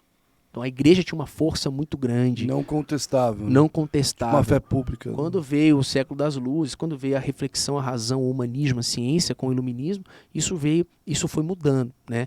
Então veio ali os direitos de primeira geração. O que o mundo queria? Liberdade e autonomia privada. Perfeito. Quando eles, que é a mesma ideia do Bitcoin. Isso aí. Quando eles viram o que acontece com a liberdade e o que acontece com a autonomia privada sem uma norma, sem o que Montesquieu chama de Estado, né? A primeira vez que foi chamado de Estado foi por Montesquieu, sem esse ente abstrato chamando Estado para poder regular, né, o comportamento humano e impedir as disfunções do capitalismo, eles viram que de fato isso daí acarreta desigualdade social e acarreta concentração econômica. Constituição, veio a Primeira Guerra Mundial, Segunda Guerra Mundial, Constituição do México 1917, Constituição de Weimar na Alemanha 1919, trouxeram os direitos de segunda geração. Quais são esses direitos de segunda geração? É o solidarismo. Né? Então agora eu tenho uma distribuição de renda, eu tributo e isso aqui é distribuído de uma maneira que eu consiga dar o mínimo para a pessoa sobreviver, aquela pessoa que não tem acesso ao dinheiro. Então tem direitos dos trabalhadores, surge a previdência social, surgem esses direitos de segunda geração. Uma forma do Estado ele equiparar a relação entre as pessoas que têm mais dinheiro e as pessoas que não possuem tanto dinheiro. O que aconteceu nesse meio tempo? O nosso Código Civil, já respondendo a sua pergunta, sim. O nosso primeiro Código Civil, ele é o Código Civil de 1916 de Clovis Bevilacqua. Então, antigamente, como que funcionava? O nosso Código Comercial, 1850, que tinha ali os atos de comércio, e o nosso Código Civil de 1916 de Clovis Bevilacqua. Tanto o Código Comercial quanto o Código Civil de Clovis Bevilacqua, ele era reprodução do Código Civil Comercial Napoleônico de 1808 e 1803. Ok? Muita liberdade, muita. As partes tinham liberdade para poder negociar. Um juiz equidistante, o juiz não tinha que se envolver numa relação econômica. Ok? Quando vieram os direitos de segunda geração, viram que pessoas com poder econômico superior pode muito bem se valer de informações privilegiadas, se valer da assimetria da informação e negociar um contrato abusivo com você. Só uma dúvida, direitos de primeira geração, se eu não te pagasse, não ia Tinha um Estado juiz. Tinha autonomia privada, tem um Estado juiz lá que vai executar. Você sempre vai precisar do Estado para poder executar. John Locke, né, e o próprio Hobbes, né, o Thomas Hobbes, eles falam o seguinte: olha, para você ter uma pacificação social, você precisa de um ente abstrato para dizer dizer o direito. Quem que é essa pessoa? O juiz. Já pra tinha poder isso. Executar. Tinha. Vieram com os direitos de primeira geração. Então tem um Estado juiz ali. Porque nisso já tinha um contrato, um fato e uma contrapartida estabelecida entre vocês dois. Certo. Isso sempre existiu. Desde quando o Estado foi instituído o Estado. O que ele está falando são os direitos inerentes a essa relação. Por exemplo, você é um prestador de serviço dele e você presta serviço lá na casa dele. E, cara, ele não te fornece Não me pagou. Não te pagou não. Não te pagou, aí já existia. Mas, por exemplo, ele não te fornecia equipamentos mínimos de trabalho. Ah, entendi. Para você, aí isso Esses são os são direitos os de segunda geração. Ah, perfeito. Exato. Entendeu? Entendi melhor agora, boa. Exato, exatamente. Então, vieram essa ideia e veio o estado do bem-estar social, sobretudo na década de 40. Welfare State. O welfare state, exatamente. Cai no vestibular essa porra, hein? Cai direto. Aí vem John Rawls, enfim, vem outra literatura que fala do utilitarismo jurídico, né? Pois bem, essa ideia fez com que Miguel Reale, quando escrevesse o Código Civil de 2002, que é o Código Civil vigente, ele acrescentasse no Código Civil alguns tipos jurídicos abertos, princípios. Então, boa-fé objetiva, função social do contrato. O que acontece, Bruno e Dani, quando eu coloco um tipo jurídico aberto, que não está definido em norma? Eu abro margem para o juiz interpretar da forma que ele quiser isso daí, entende? Só que o juiz ou juíza, eles são seres humanos. Eles têm heurísticas, eles têm vieses cognitivos. E aí a importância de você estudar a Behavioral Law and Economics, né? O direito à economia comportamental. Você entender que ele tem viés de confirmação, você entender que eles têm discussão em casa, pode estar de mau humor, entende? E isso impacta na decisão. Isso gera uma insegurança jurídica. Não à toa que no relatório do Doing Business, nós de 174 economias, no que tange a segurança jurídica, nós estávamos em 124, ok? Isso fez com que em 2019, tivesse um projeto de lei que tratasse da nossa Declaração dos Direitos de Liberdade Econômica. Então, puxa, Caio, quando eu leio a Constituição Federal e vejo que os fundamentos da Constituição Federal é a livre iniciativa no inciso 4º, note, inciso 4º do artigo 1º, livre iniciativa e valorização do trabalho. Eu tenho uma sociedade livre, mas tem um viés social, que eu preciso analisar esse viés social, porque senão, toda vez lá atrás, o que é mais rico vai ficar sempre mais rico, e o que é mais pobre vai ficar cada vez mais pobre, entendeu? Eu preciso de um Estado que impede ações concorrenciais, que impede concentração de mercado, que impede dumping, que impede cartel, entende? E que dê um mínimo de subsistência para aquelas pessoas daquela sociedade, né? Então, a Lei de Liberdade Econômica, a Lei 13.874/2019, ele remonta aos ideais do Código Civil de 1916. E o que eu quero concluir com isso daí? Que hoje em dia, né, e é muito comum as pessoas perguntarem, mas, Caio, celebrar um negócio via smart contract, via contrato inteligente, está dentro da lei? Óbvio que está dentro da lei. Porque a regra é que nós somos livres para poder fazer tudo aquilo que a lei não veda. Então, se você analisar o artigo 104 do Código Civil, e a Lei de Liberdade Econômica reforça esse ideal. Puxa, Caio, o Brasil precisa de uma lei para dizer isso? Sim.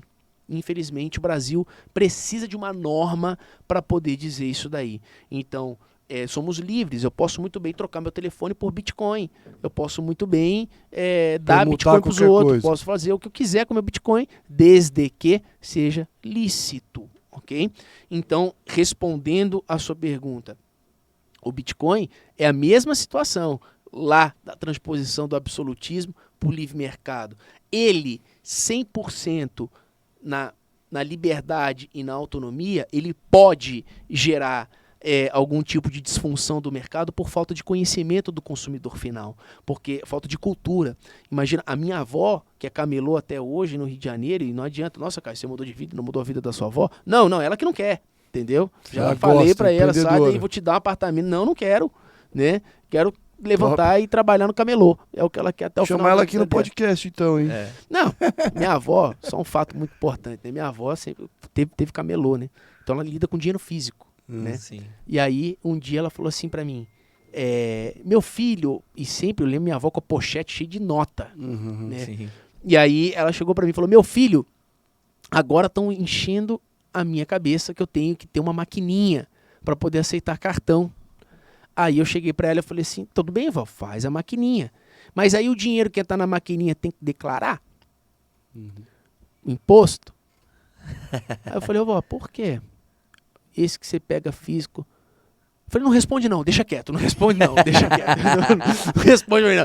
Isso, tem que declarar, vó, tem que declarar. Né, então você vê, é uma pessoa muito simples. Então o dia que minha avó conseguir custodiar um Bitcoin, eu acredito que o negócio vai ter uma adoção gigantesca. Eu tô nessa também. Entendeu? Também. O dia que ela conseguir, então o Bitcoin te dá liberdade, te dá autonomia, dá, mas demanda um conhecimento boa da tecnologia. Sim. E aí surge, de fato, a necessidade de uma Os norma, intermediários também.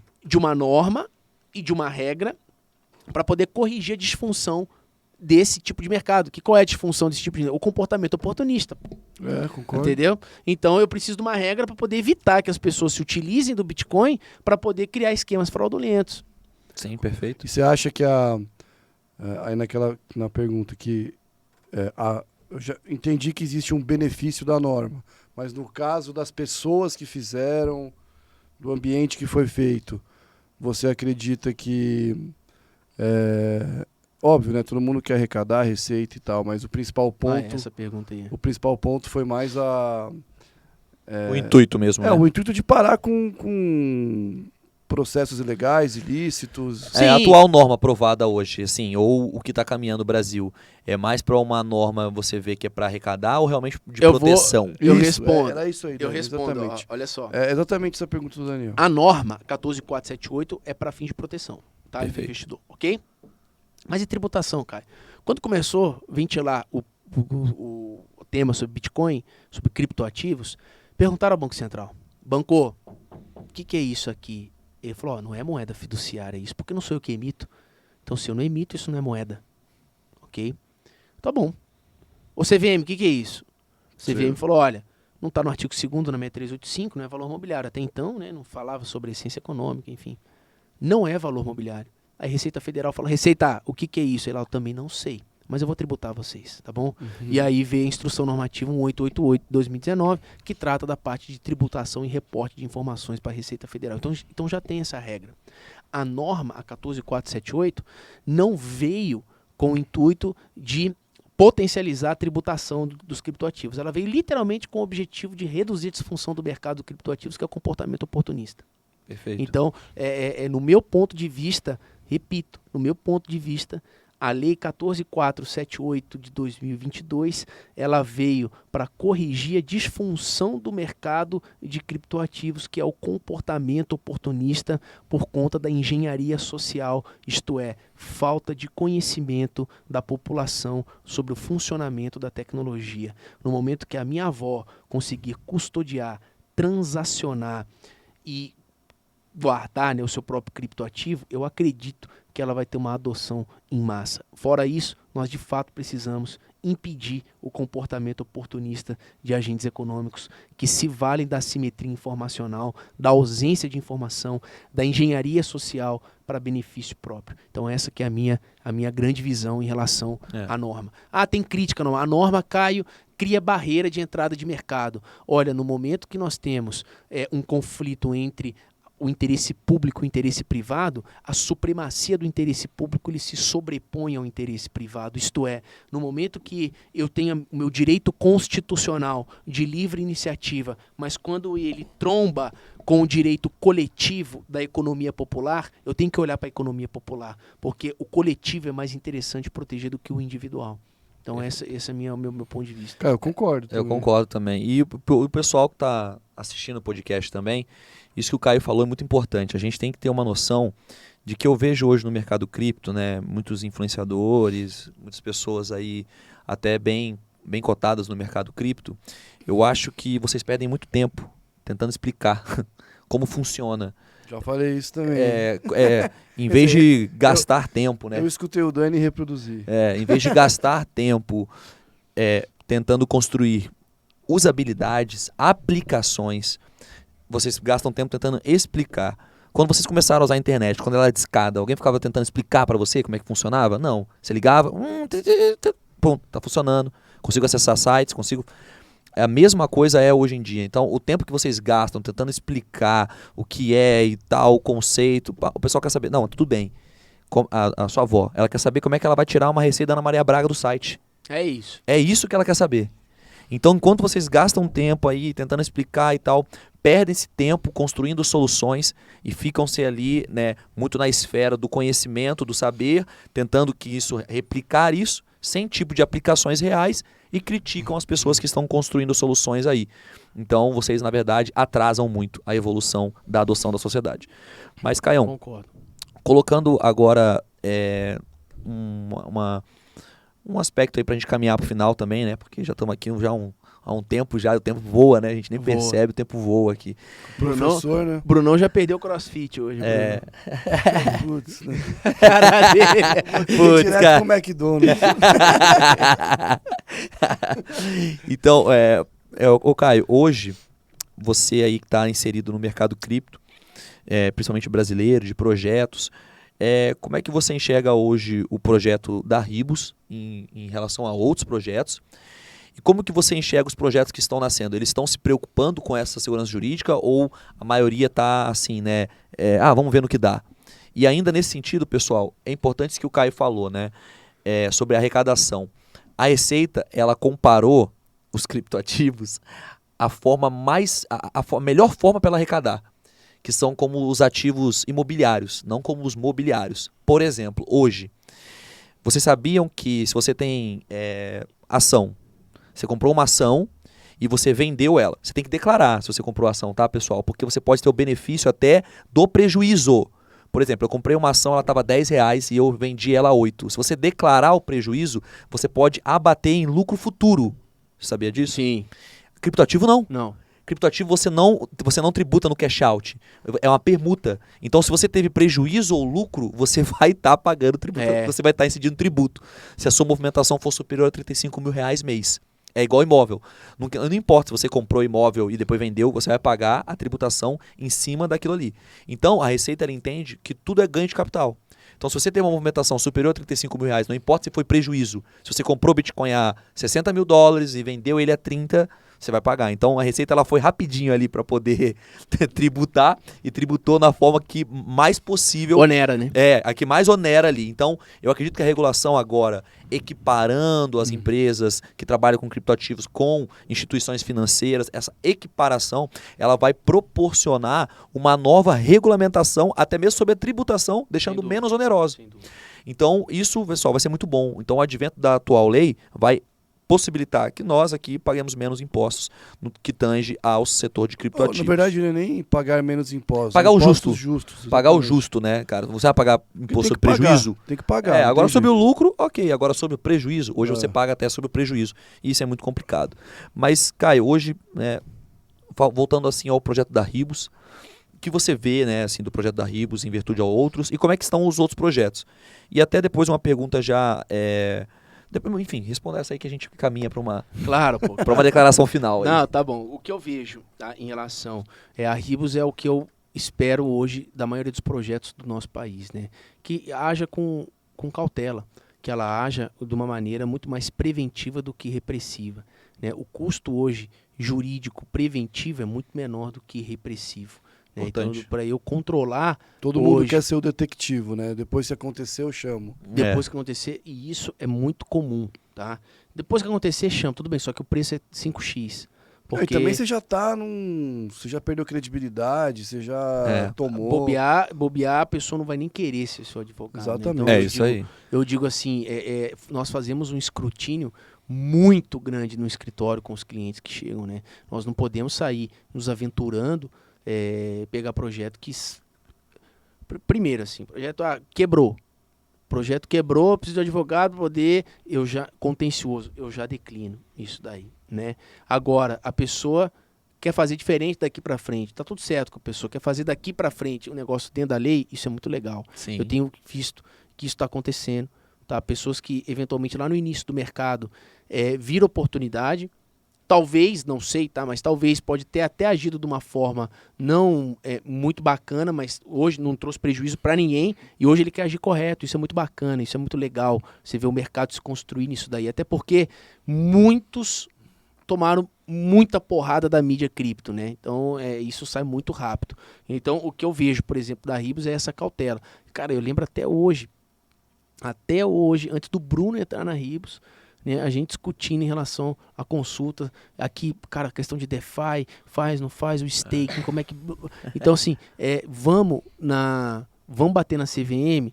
Nossa, mas nós corremos o risco da CVM olhar e falar stop order.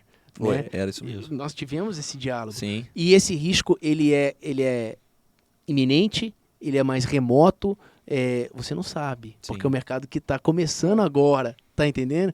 Então, a Ribus, ela correu o risco, acreditando de fato no projeto, todos nós corremos o risco. E quando veio o resultado foi muito legal, porque veio o resultado no seguinte sentido, puxa, o projeto de vocês não é valor imobiliário.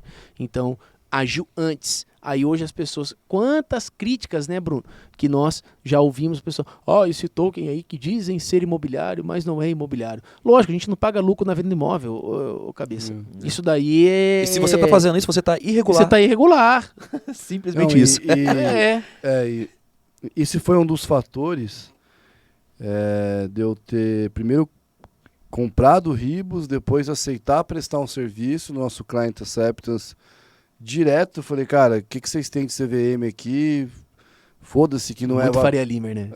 O Bruno é. Cara. Normal. Normally.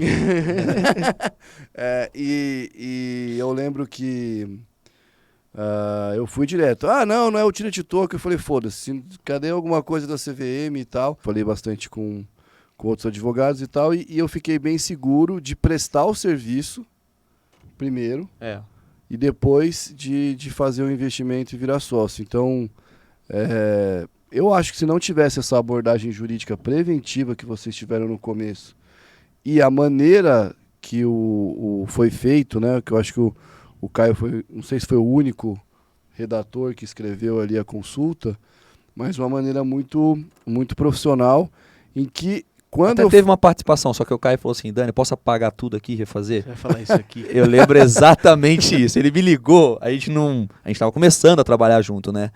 Daí ele foi e falou, Dani, cara, chegou aqui a escrita aqui. Pessoal, para quem não sabe, o Caio foi aí, o escritório do Caio, né?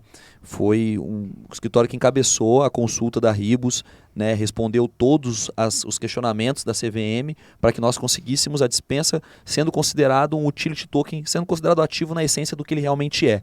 Todos os demais que vieram antes da Ribus foram considerados valores imobiliários e tomaram stop order por parte da CVM. Stop order você para as operações da empresa, você não tem o que fazer, você não pode mais comercializar o seu produto. Você para a empresa? Não. Mas hoje você para de vender o seu produto. Acabou. Simplesmente isso. Então você automaticamente quem para está a empresa. vendendo no P2P que já comprou também não pode. não Para. deveria. Para tudo. Então hoje a gente tem... aí o Caio... Eu lembro que tinha um advogado que tinha escrito a resposta inteira. Daí o Caio falou, Daniel, cara... Eu tô te ligando para perguntar se eu posso apagar tudo e responder aqui da forma que deva ser respondida, se não vai pegar mal e tal, com o advogado que já tá aí. Eu falei, não. Também acho que concordo com você e tal. Mantém só o ponto 3. Eu falei isso. Falei, cara, só para não mudar tudo, mantém só o ponto 3, cara, e tal. O ponto 3 é assim, de acordo com o que já foi consultado na CVM.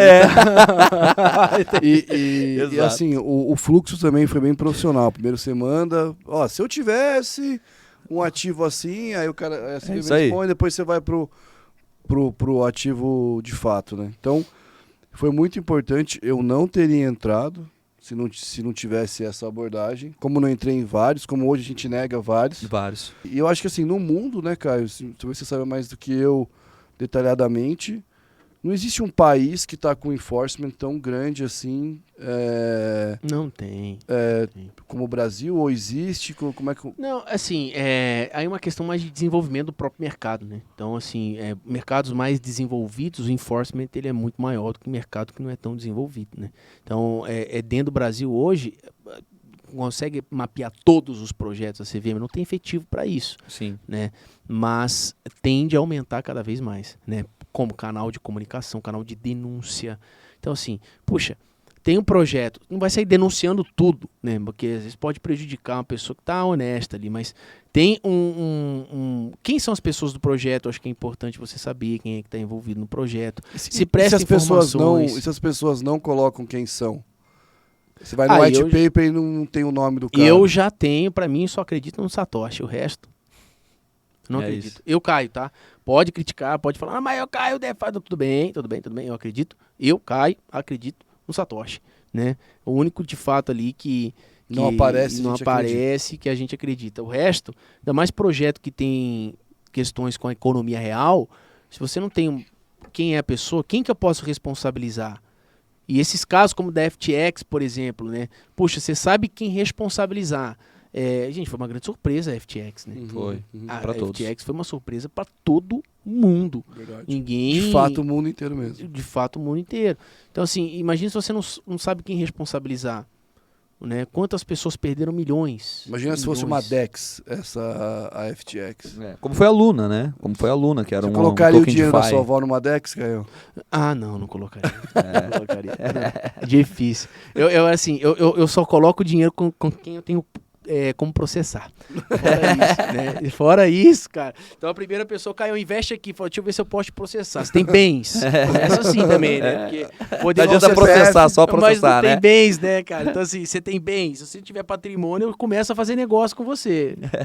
Caião, e aí, queria que você deixasse um recado aí pro estudante de direito, advogados, pessoal aí do empreendedorismo também, que você deixasse um recado para eles aí, investidores, deixasse um recado aí sobre a sua comunidade, falar um pouco aí também, Claro. fazer um convite aqui. Deixar seu arroba. Claro. Pessoal, nós temos aí a comunidade Legal Blocks, é uma comunidade que nós debatemos profissionais jurídicos, então tem juiz, tem delegado civil, federal, promotora, advogados, estudantes, pessoas que fazem lato sensu, estrito sensu, que debate sobre questões jurídicas envolvendo blockchain, envolvendo alguns projetos. Então fica aí, quem tiver interesse de participar da nossa comunidade, está lá no @CaioSanas, lá no Instagram. Eu sou muito mais ativo no Instagram do que no LinkedIn. Então lá no Instagram você consegue encontrar o acesso à nossa comunidade e um conteúdo também gratuito, né, em relação a blockchain, em relação a cripto, mais voltado para a parte jurídica, não para a parte de investimento. Então, um recado primeiro para os investidores. Como um todo, se eduquem, busquem informações. Eu acho que a educação, novamente, ela é a alforria do século XXI. E hoje nós não temos mais tanta barreira para ter a informação. Pelo contrário, nós temos que criar um meio de fazer a gestão da informação, porque a informação está dispersa hoje. No Google você joga lá. Quem que é o Caio? Você coloca lá Caio Sanas. Quem que é o Bruno? Você coloca lá o Bruno. Né? E você consegue um monte de informações. Então, se eduque. Né? Saiba o risco que você, qual que é o seu perfil de investimento. Se perder, tá tudo bem. Se não, e aí? Então, assim, tem uma educação financeira propriamente dita. Para o estudante de direito, para as pessoas, advogadas, é uma área extremamente nova e que precisa de profissionais qualificados. Precisa de profissionais que dominem a dinâmica do mercado. Né? Você não precisa ser o fluente em inglês, você não precisa ser o cara formado no ITA e de computação, você precisa entender da tecnologia, entender a dinâmica do mercado. Se eu pudesse hoje falar uma área hoje que mais tende a crescer, nós temos aí sucessão de criptoativos, tributação de criptoativos, direito societário em criptoativos, regulação de criptoativos, compliance em criptoativos. Então, toda a área do direito, até direito ambiental, quando se fala em benefício fiscal para mineração verde. Caio, o que é isso? Pesquisa. Começa agora. Mineração verde. Pesquisa. Vale a pena você estudar sobre isso daí. Frases, né, de final de podcast, assim, que as pessoas deixam, né, pessoal? A humildade, ela gera intimidade. E o orgulho a destrói. Então, sempre seja gentil com as pessoas. Eu acho que esse é o grande segredo da vida. Saiba entrar e sair de qualquer lugar onde você pode imaginar. Da pessoa mais simples até o bilionário, banqueiro. Seja uma pessoa humilde. Nunca pense que você saiba tudo. Aprenda a desaprender para que você aprenda novas coisas e aplique essas coisas na prática. Por fim, busque inovação. Inove você como pessoa. Inove você como ser espiritual. Inove na sua casa, nos seus negócios, na sua vida, cuida de você. Eu acho que antes da gente criticar alguém, criticar o mundo, criticar o governo, cuida de você primeiro. Né? O que você está fazendo para deixar um legado para a sociedade? Então, eu acho que isso é algo que eu tenho aplicado dentro da minha vida para poder conseguir gerar alguns resultados. E estudar sempre, meus amigos e amigas. Estude sempre, porque de fato é o conhecimento que vai levar você para outro lugar. Lembrando que o talento acelera o processo, né? O talento acelera o resultado, mas é a determinação que vai fazer você chegar. Não acorda todo dia motivado. Não acorda assim todo dia o Caio lê. Não. A motivação ela é algo diário. E hoje você busca motivação em quê, Caio? Quando eu olho para o lado e vejo meu filho respirando, falando, opa, tem alguém que depende de mim. Encontre a sua motivação. Porque querendo ou não, é isso que vai fazer você ser determinado e chegar dentro do seu resultado. Né? Então, eu só tenho que agradecer a vocês aqui essa oportunidade de poder trocar essa ideia com vocês aqui, trocar esse conhecimento com vocês. E conte comigo. Precisou. Já conto, já, cara. Já conto muito. Pessoal, então quero agradecer aqui, Caio, a sua presença, agradecer ao Bruno aqui também, ao Léo que está aqui nos bastidores. Pessoal, quero agradecer aí, deixar um agradecimento especial também para quem assistiu até o final e dizer que semana que vem tem mais, vão ser um episódio por semana e vai ser sempre muito bom estar aqui com vocês. Um forte abraço e a gente se vê no próximo Falou, Ribuscast. pessoal. Valeu, Fiquem todos com Deus. @Ribus Digital. É isso aí. É isso Siga, aí. curta e compartilhe.